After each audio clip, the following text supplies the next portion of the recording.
काय विहान ना पोपट बनवून टाकले. कस काय? हा का बरं? Hello, welcome back to mini vlog. आपला आजचा हा व्लॉग चालू झालेला आहे भोजलिंग देवस्थान इथून. तर भोजलिंग कुठे आहे तर सातारा जिल्ह्यातील मान तालुक्यात भोजलिंग देवाचं मंदिर आहे.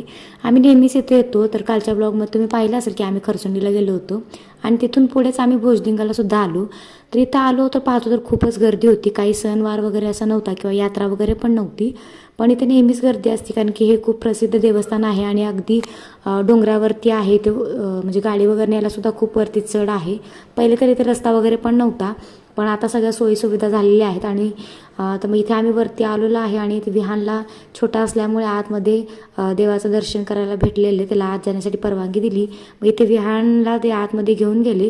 त्याच्यानंतर मी पण दर्शन वगैरे घेतलं आणि चला म्हटलं तुम्हाला मंदिराचा परिसर दाखवा. तर खूप मोठा असा तिथं परिसर आहे, तुम्हाला ब्लॉगमध्ये पाहायला मिळेलच. आता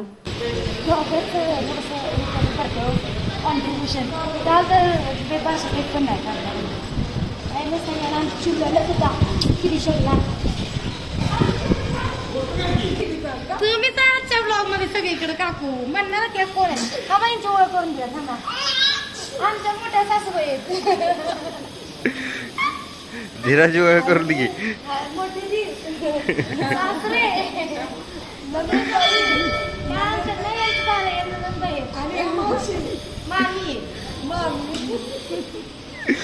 आणि ही कोण आहे? मुलगी आदिरा. आदिरा परी.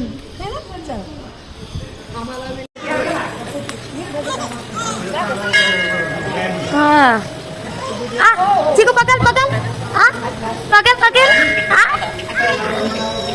दर्शन वगैरे झालं आणि त्याच्यानंतर मी तुम्हाला असं म्हटलं की ते खूप मोठं असं म्हणजे डोंगरावरती हे मंदिर आहे आणि एरिया पण खूप मोठा आहे. इथे खूप छान अशी झाडं वगैरे आहेत, त्यामुळे एकदम उन्हात जरी गेलं तरी खूप थंड अशी हवा लागते. मग इथे हेच व्हिडिओमध्ये तुम्हाला दिसत आहे की इथं मागचा परिसर बघा, तुम्हाला दिसेल पूर्ण एकदम हिरवळ वगैरे आहे आणि एकदम उंचावरती असल्यामुळे खूप वारं वगैरे होतं. मग तेच शूट करत होते. त्याच्यानंतर मस्त असं भजी आणि उसाचा रेस वगैरे घेतला आम्ही आणि त्याच्यानंतर मग आम्ही घरी यायला निघालो.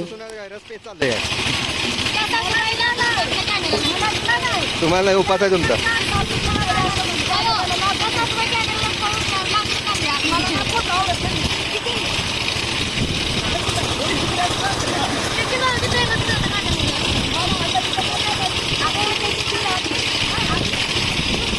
आजचा व्लॉग कसा वाटला कमेंट करून सांगा आणि भेटूया आपल्या उद्याच्या व्लॉगमध्ये. तोपर्यंत